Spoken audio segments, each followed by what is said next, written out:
The question that wasn't supposed to be asked, it started like any other day for Keanu Reeves. The sun over Los Angeles cast a pale gold shimmer on the studio buildings as he walked quietly toward the soundstage. He had agreed to this interview, not out of desire for attention, but because it was part of a charity campaign he deeply believed in. The project aimed to fund homes for war veterans and struggling families, people who reminded him of where he came from, people who needed someone to believe in them. It was something that kept him grounded in a world that often seemed to float away from reality. The studio lights were blinding, and the crew moved with precision, snapping photos, adjusting microphones, offering water he never took. Whoopi Goldberg was already seated in her chair, legs crossed, a practiced smile on her face. The audience clapped as Keanu stepped into the frame, modest as ever, his hands tucked in the front pockets of his jeans. He gave a small nod, sat down, and offered a polite smile.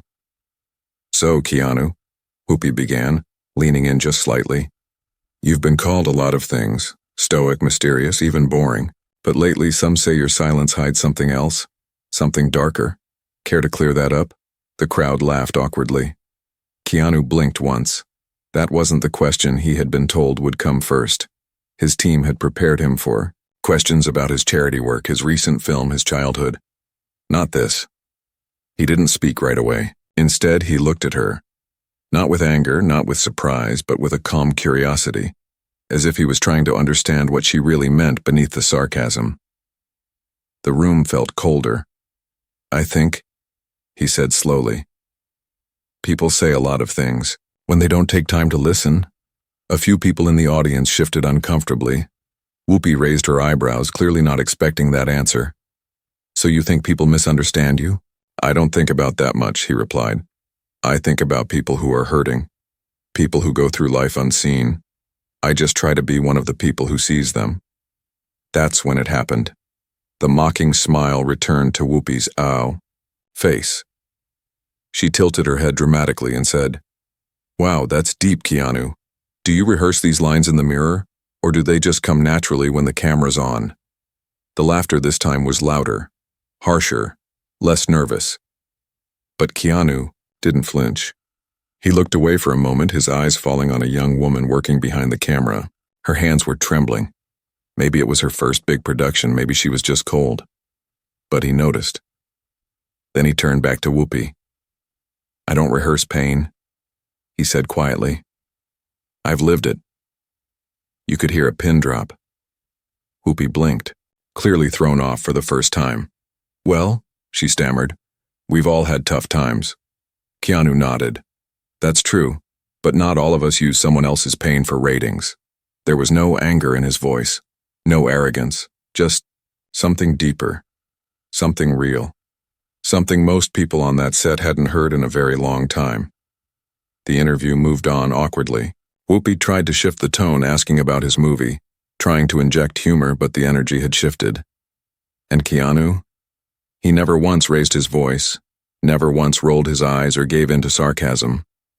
Instead, he kept talking about the charity, about the veterans he had met, about a woman named Jessica who had lost both her sons in Afghanistan and still volunteered to help other grieving families.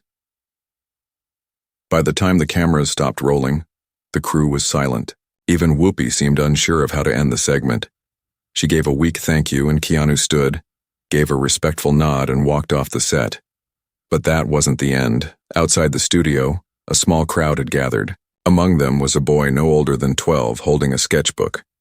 He looked up at Keanu and asked, "Is it true you live alone because you're sad?" The question was innocent, but it struck something raw.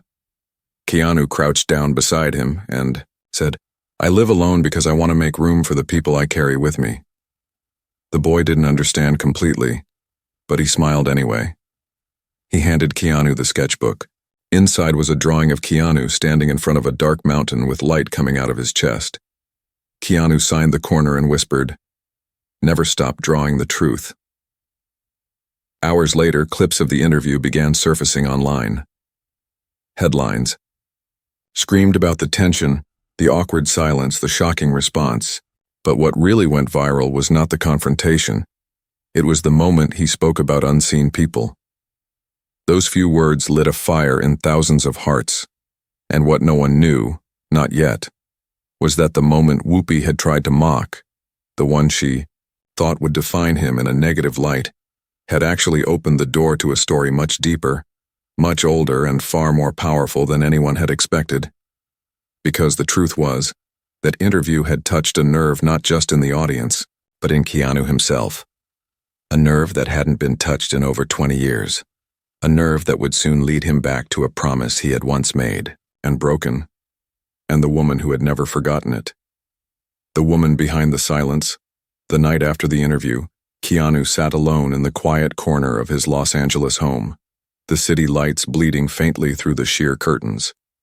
He didn't turn on the television even though he knew the headlines were everywhere.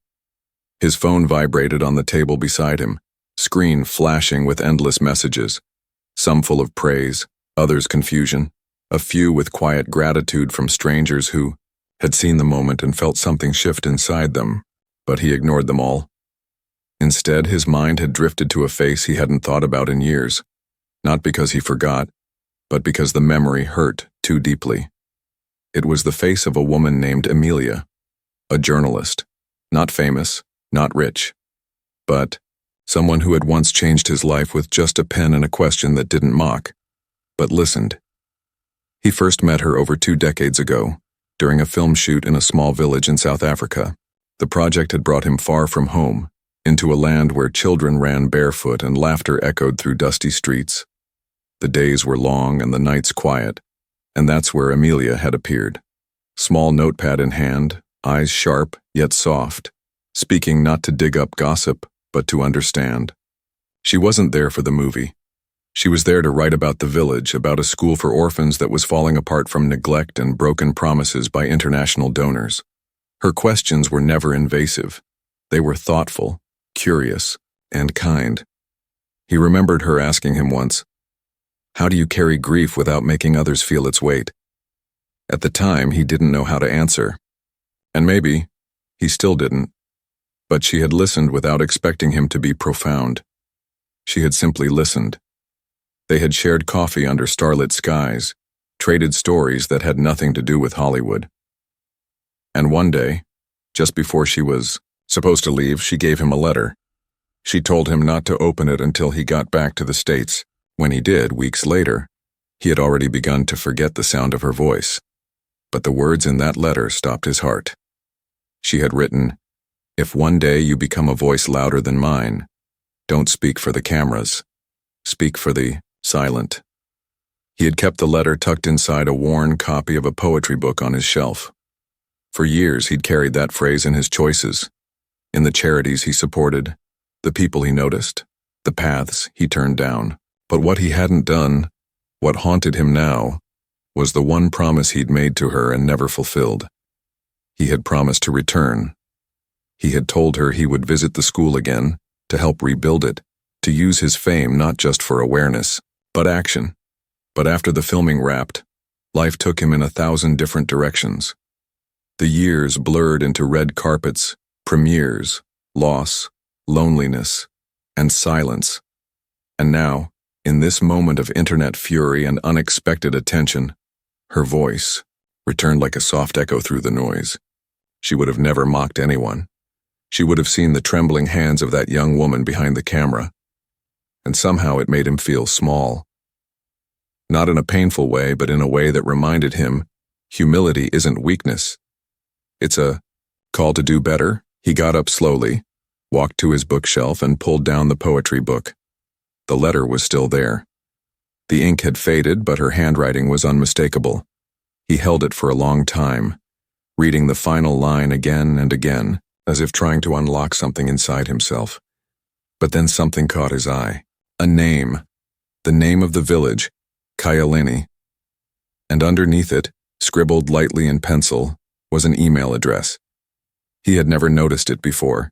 It had faded so much it blended with the page. His breath caught in his throat. Could it still work? He walked back to the table and opened his laptop. Typing slowly, unsure, he drafted a message. "Dear Amelia, I don't know if this is still your email. I don't even know if you'll want to hear from me. But if you do, I'm writing because I finally remembered the promise I shouldn't have forgotten. I think it's time.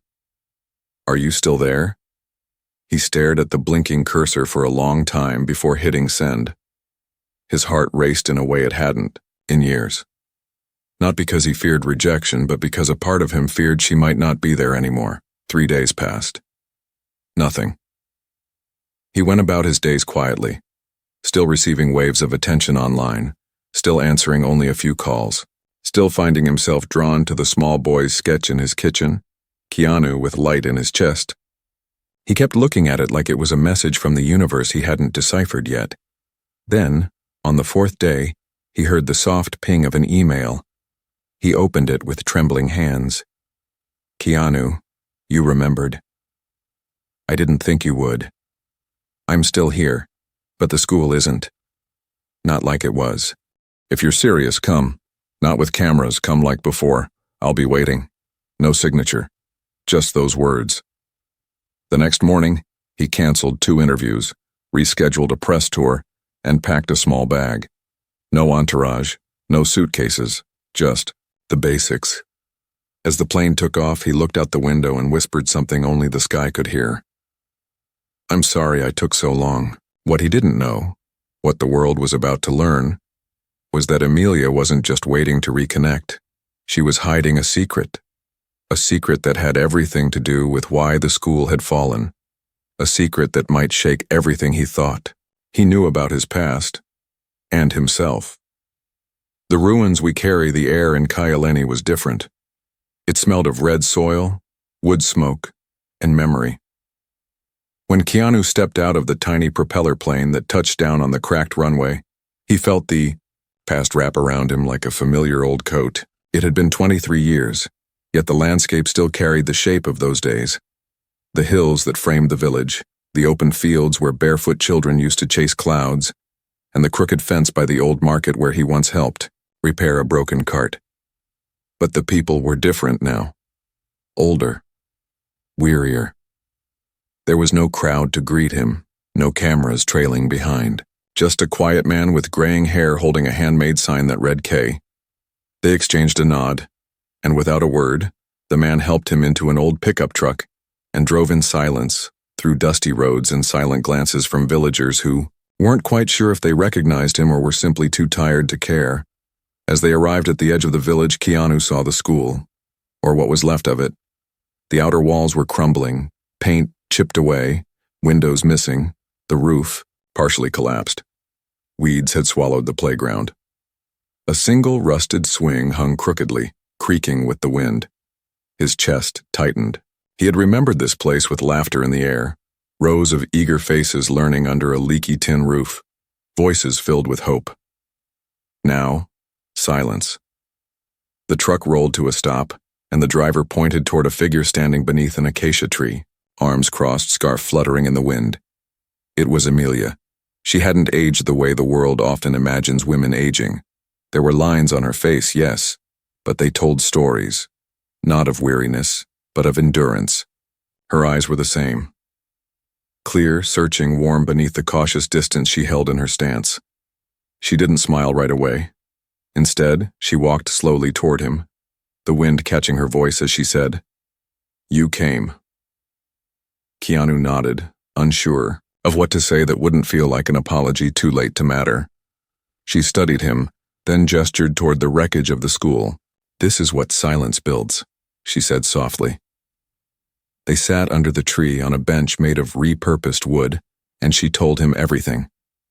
The government had promised new funding once the original sponsor, an international charity, pulled out due to budget restructuring.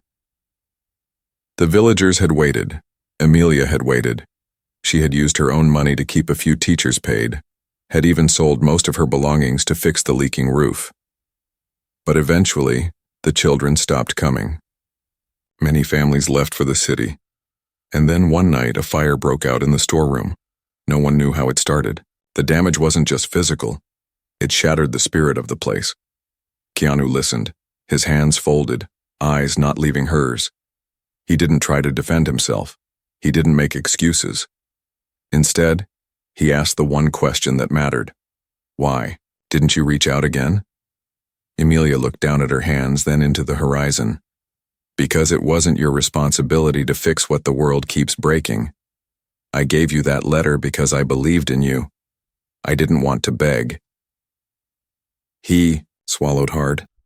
Maybe I needed to be begged. Maybe I needed someone to slap me awake. She shook her head. No, you needed to remember on your own. And you did. For the next few hours, they walked through the ruins. Keanu knelt beside broken desks, ran his hand over blackboards scarred with soot, and sat in silence on the steps where children once shared secrets and dreams. He took pictures, not for social media, but for memory, for accountability. And then, just as the sun began to dip behind the hills, she told him the part he hadn't expected. There's something else, Emilia said, voice barely above a whisper. The fire wasn't an accident. He turned slowly, every nerve alert. What do you mean? She glanced around as if the trees might be listening. A few weeks before the fire, a man came to the village. He claimed he was a developer, offered to buy the land for a resort, said the village had untapped potential. I refused. The elders refused. He wasn't happy. Then, 2 nights after his second visit, the storeroom burned. 2 days after that, the government sent notice that the land was being rezoned. We tried to fight it, but we had no resources, no power. I tried reaching out to journalists. None responded. Some were afraid. Others didn't care. Keanu's jaw clenched. Do you still have the name? She nodded and handed him a small notebook. The page was faded but clear. The name jumped out at him. It belonged to a man whose face he had seen before. Once, in a boardroom during a fundraiser he had attended in New York. The man had posed as a philanthropist, shaken hands, promised support for international education. Keanu had even thanked him on stage. The rage inside him was quiet, but it burned steady, not for himself but for every lie wrapped in a fake smile, every promise made with no intention to be kept. He stood slowly, the notebook clenched in his hand. This isn't over, he said. Emilia looked at him with a calm he didn't expect. I don't want revenge, Keanu. I want the children to return. I want the laughter back. He nodded. Then we'll rebuild, not as charity, as justice. That night, he stayed in a modest room in the home of an elder who remembered him from decades ago. They sat by firelight, sharing stories of the old days. And as the flames flickered, the elder said something that stayed with him. Some men are loud like thunder, but vanish without rain. You, Keanu, have always been rain. He didn't sleep much. He stayed up rereading Emilia's letter, studying the notes in the notebook, planning. He called a friend in Europe who specialized in land protection law. He drafted a plan for reconstruction.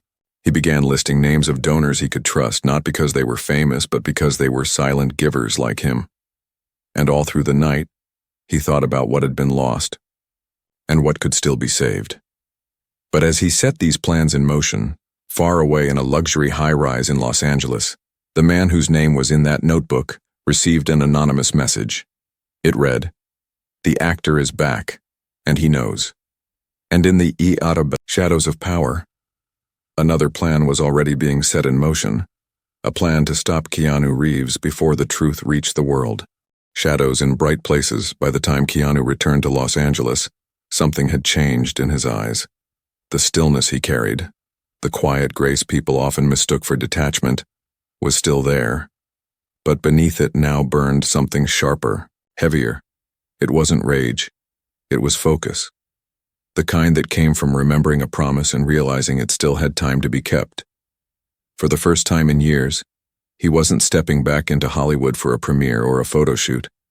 He was stepping into a war, one that wasn't fought with fists or fame, but with truth, patience, and the ability to move through the noise without losing the message. He didn't tell his publicist, didn't inform any press. Instead, he contacted a few trusted friends, people who didn't care about spotlights or red carpets. Among them was Elena Gray, a former investigative journalist who had once exposed a billion-dollar pharmaceutical fraud. She now lived quietly, away from the chaos, working as a research consultant for nonprofits. When he told her what happened, in Kyalini when he handed her Amelia's notes and that one name, Jeremiah Colburn. Her face changed. "He's bigger than you think," she whispered. "He owns companies through proxies, donates to politicians, runs silent campaigns to discredit activists. I tried to trace him once years ago. He made sure I got a message back." "What kind of message?" Keanu asked. "My sister was nearly run off the road," she said. "No proof, of course, just timing, just fear." But Keanu didn't flinch. "I need everything you can dig up. We're not just rebuilding the school. We're taking back the land." The next few days passed, like controlled lightning. Elena worked day and night, tracing paper trails, digging into shell companies, connecting dots no one else dared connect. Keanu reached out to architects who specialized in sustainable, low-cost school design. He spoke to private donors, not wealthy elites but quiet foundations run by families who had once known struggle. He reconnected with the village elders through video calls, asking what they needed, not what he thought they needed, but what they truly wanted for their children. And above all, he avoided the media. This story wasn't for tabloids or headlines, not yet. But somewhere in the glossy towers of Los Angeles, Jeremiah Colburn had already caught wind of the movement. He wasn't concerned at first. Actors made noise all the time. They gave to causes, posed for pictures, held fundraisers that never really hurt the machine. But this felt different. Keanu wasn't making noise, he was moving quietly, intentionally, the kind of quiet that makes powerful men uncomfortable. So Colburn did what he always did. He sent out shadows. One of them was a man named Alden Craig.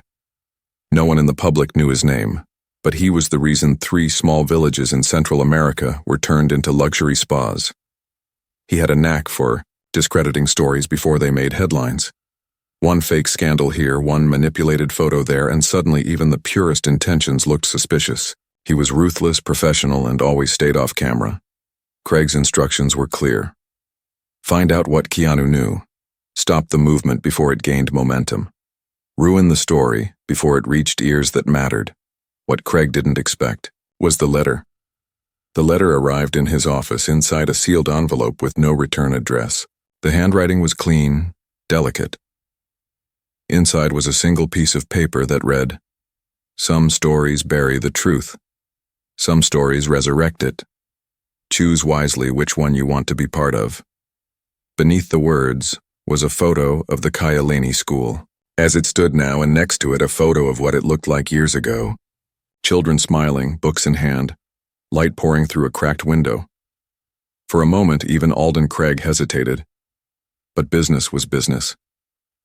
That evening, a fabricated story began circulating online.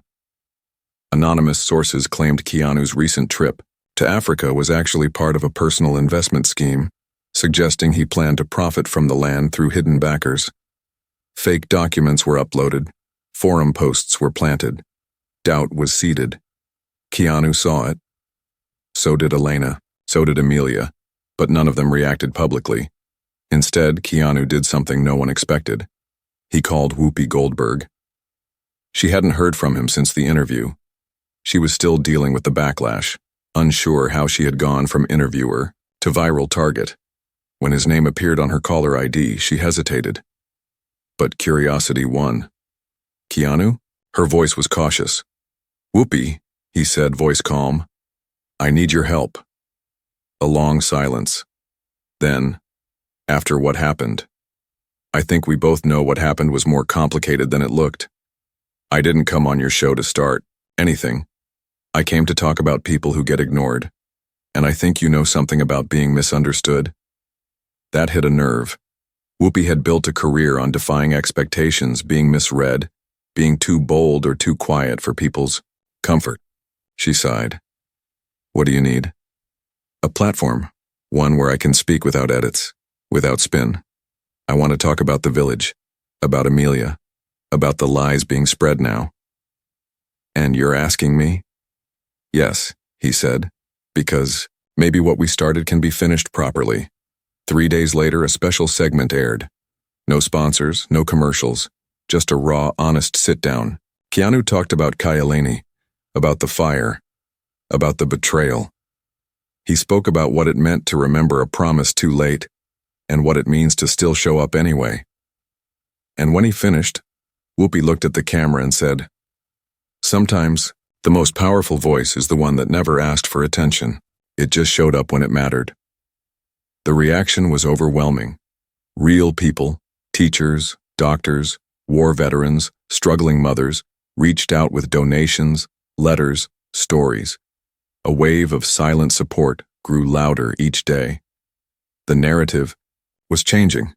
The shadow was losing ground. But Jeremiah Colburn wasn't done. In a quiet room guarded by lawyers and influence, he signed a document. It was a lawsuit against Keanu, against Elena, against the newly formed rebuilding committee. On paper, it looked legitimate. In truth, it was a delay tactic, a way to freeze the land transfer, to buy time, to make people afraid. When Keanu received the notice, he didn't crumble. He smiled. "Good," he said. "That means we're close." But what he didn't know, what no one knew, was that someone close to him had been offered a deal that could destroy everything. Betrayal wears a familiar face. Rain was falling in Los Angeles. Not a heavy storm, but a slow, whispering drizzle that blurred the city lights and painted the streets in silver. Keanu stood at the window of his modest home, staring out into the night, the lawsuit papers untouched on the table behind him. He had been through worse storms in his life. Storms of grief, loneliness, and pain that no court or headline could ever match. This was just another fight. But deep inside he could feel something trembling, not from fear, but from the unshakable sense that someone, somewhere close, had cracked. And he didn't yet know who. The following morning, Elena arrived with new documents in hand. Emails, corporate filings, and a leaked internal memo that confirmed the land in Kyalani was being prepared for private development under a fake environmental charity. It was all linked back to Colburn. The plan was to strip the land clean, build luxury eco-lodges, and use celebrity endorsements to make it all look virtuous. Keanu stared at the papers in silence. Then, without a word, he walked outside and called Amelia. "We have everything," he told her. "Everything is never enough," she replied. "Not when money blinds justice." Still, they moved forward. Architects were flown to Kyalani in secret. Building materials were sourced locally to avoid suspicion. Private security was arranged through a trusted friend of Elena's who had once served in the Peace Corps. It was slow, careful, almost surgical. For a while it seemed they were winning, until the leak. An anonymous email was sent to a major news outlet claiming the entire Kyalani project was a cover for Keanu's offshore tax evasion scheme. It included fake invoices, falsified spreadsheets, even audio clips, edited to make him sound like he was laughing about third-world investments. Within hours, the internet roared. Social media lit up with accusations. Talk shows dissected every past quote he'd ever given.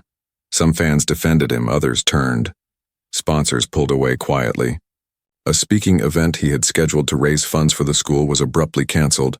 Elena was livid. "This is warfare," she said, pacing across his living room. "You're not just fighting a greedy man. You're fighting a machine. And someone fed it from our own side." Keanu's eyes narrowed. "What do you mean?" "These documents," she said, holding them up. "They're forged, but the layout, the file naming, this came from someone who had access to our folders." They looked at each other, then at the list of people who had been helping them. Trusted names. Old friends, volunteers. Only a handful had full access. One name stood out, Simon Harris, a quiet, loyal assistant who had been with Keanu since the early 2000s. He wasn't just a worker, he was family. Simon had once held Keanu's hand through the darkest years when grief had carved holes in his life no movie role could fill. He had always been there, never asking for anything, always the quiet presence in the background.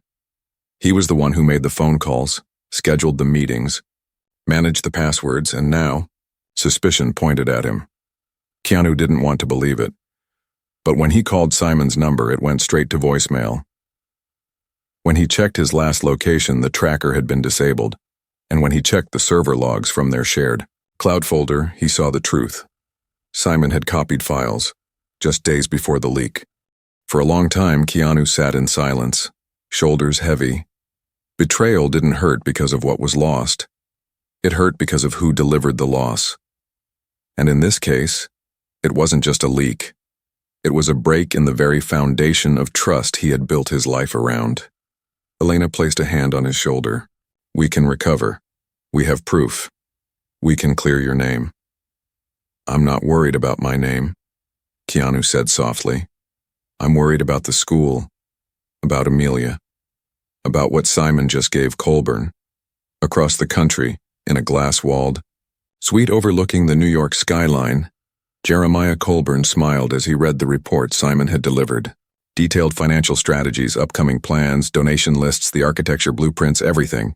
Simon stood silently beside him, eyes downcast. "You did well," Colburn said. "You saved yourself." But Simon didn't answer, because deep inside something was rotting. Guilt. He hadn't done it for money. Not really. He had done it out of fear. Fear that Colburn's people would destroy him. He had received a message, photos of his family, threats buried in polite warnings. He thought if he handed over what they wanted, the damage would be minimal. But now, seeing what Colburn planned to do, bulldozing a school, silencing villagers, erasing memories, he realized the cost was far too high. That night, he left the hotel, walked into the rain, and didn't return. Back in Los Angeles, Keanu was already working on a counterattack. Not through press conferences or legal teams, but through stories. He called everyone who had been involved in Kyalani over the past 20 years, former volunteers, teachers, students, aid workers, and one by one he recorded their testimonies, short videos, heartfelt stories, raw, unedited truths. He launched a site called The Promise Remembered. Within hours it went viral, not because it was flashy, but because it was human. One story featured a girl named Naya, who had once been mute and learned to speak at the old school. Another told of a boy who had lost his parents but found hope in a donated math book. Each voice chipped away at the narrative Colburn had tried to build. And then, something unexpected happened. Simon sent an email. No apology, no justification. Just one sentence. "I have everything, and I'm coming back to fix what I broke." Keanu didn't reply. He didn't need to, because he knew that the battle wasn't just about land or schools or money. It was about the soul of something bigger, something sacred. And in just 2 weeks, he would board a plane back to Kyalani, not just with plans, but with people, donors, architects, builders, families. A quiet army of those who believed not in fame, but in repair. But as the foundation for the new school was being laid, a call came in from the village. And this time, it wasn't about progress. It was about someone who had disappeared. The disappearance and the light. The plane landed on the red earth of Kyalani just after sunrise. Golden light poured across the hills, soft and quiet, as if the land itself was holding its breath. Keanu stepped down onto the runway with a deep weight in his chest. It had been nearly a month since he last stood here, yet everything had changed. Not just the village, not just the movement, something deeper inside him. The ride back to the village was different this time. It wasn't silent. A small convoy of volunteers followed, people who had flown in from around the world. Some were teachers, some were architects, some were simply moved by the stories they had seen on the website. They carried supplies, tools, hope. And yet, as the wheels rolled into the heart of Kyalani, a cold tension crept through the air. Waiting, by the broken gate, was Amelia. Her face was pale, lips pressed together. Her eyes, usually calm, were dark with something Keanu hadn't seen in her before. Fear. He stepped down from the truck and walked to her, heart thudding. "What happened?" Her voice was low, flat. "Naya's gone." Keanu felt the wind knocked from his chest. "What?" "She was supposed to meet me this morning to help with the new garden. She never came." Her father said she went out late last night to return a book she borrowed from the clinic library. She never made it back. His mind raced. Are there tracks? Signs? Only a note. Handwritten. Left under her pillow. She handed it to him. The paper was thin, edges torn. Written in careful childish script were the words, "I know I'm not supposed to speak up, but if I don't, who will?" Keanu closed his eyes. He remembered Naya well. She had once been completely silent. Trauma had locked her voice away for years. It was the old school, Emilia, the teachers, the quiet safety of that place, that had slowly brought her words back. He had seen her transformation firsthand, from silence to song, from shadows to speech, and now she had vanished. The village had already begun searching. Families formed lines scanning the riverbank, the edge of the forest. Others moved through fields calling her name. The volunteers joined them, and Keanu. He walked alone toward the ruins of the old school, the place where so much began. As he stood among the ashes and broken walls, he tried to remember Naya's voice, her laughter, her favorite books. He remembered her last drawing, one she had given him just a week ago. It showed a girl standing on a crumbling wall pointing toward the horizon. Beneath it, she had written, "Truth lives far but walks fast." His eyes narrowed. He looked beyond the schoolyard, at the hills, and suddenly something clicked. There had been whispers in the village about a shack, a small structure past the river hidden among the trees. It used to be used for storage but had long been abandoned. Someone said they'd seen a man in a suit walking near it a few days ago. No one questioned it at the time. They were too focused on building, planning, protecting. He ran, feet pounding through dust, lungs burning. He didn't wait for help, didn't call out. He followed the memory of a girl who once lost her voice and dared to use it again. When he reached the shack, the door was open. It creaked in the wind. Inside, in the dim light, he found her, Naya, tied to a chair, frightened but unharmed. He ran to her, whispered her name. She looked up with wide eyes, and in that instant tears filled her face. Not from fear, from recognition. He untied her, held her close. "You're safe. You're safe now." Her words came slowly, trembling. "They came last night. 2 men. They said if I kept talking about the land, they'd make me disappear. They knew I had been drawing what I saw."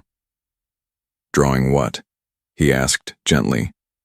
She reached into her pocket. Crumpled, but intact, was a folded piece of paper. On it was a sketch, a satellite tower, behind the hills, hidden from view. Keanu stared at it. "This wasn't about a resort," he whispered. "It was never about that." Back in the village, the authorities were called. With help from Elena and local journalists who had just arrived, the full truth unraveled. The development wasn't just about tourism or luxury. It was a cover for a surveillance hub. A foreign investor had planned to use the region's elevation and remoteness for private data harvesting, under the pretense of building green tech campuses. The school's destruction, the pressure on the land, the threats, it was all part of a hidden blueprint. And Naya had seen it. She had drawn the trucks, the logos, the equipment. Her voice had become dangerous. Within days, the story exploded. This time, the media couldn't ignore it. Not with evidence. Not with live footage from the shack. Not with villagers testifying. Not with satellite images backing the claims. The lawsuit collapsed under public scrutiny. Colburn's shell companies were exposed, and Simon, who had returned quietly, full of guilt, testified in a court-ordered deposition that linked every piece together. But through it all, Keanu said very little. He stayed in Kyalini. He worked alongside the builders. He ate with the villagers. He read stories to children under the stars. When the new school was finally opened with bright windows and laughter returning to its halls, he didn't cut the ribbon. He didn't give a speech. He stood at the back of the crowd, hand in Emilia's, tears in his eyes, as Naya, now braver than ever, stood at the front and said to a sea of cameras, "This place taught me to speak, and now it speaks for itself." The crowd erupted in applause, but Keanu didn't wave, didn't smile for the cameras. He simply looked toward the sky, because in that moment, everything he had forgotten, every promise left behind, every silence misunderstood, it had all come full circle. He had not only remembered the promise, he had become it. And as he walked quietly through the garden behind the school, past trees that would one day shade generations of children, a soft voice called after him. "Keanu?" He turned. It was Amelia. She walked to him, placed something in his hands, his old poetry book. Inside, the letter. But this time, she had added one final line at the bottom. "And sometimes when the world forgets, the heart remembers." He looked at her. No words passed between them. They didn't need any, because the light was back, in the village, in the children, in himself.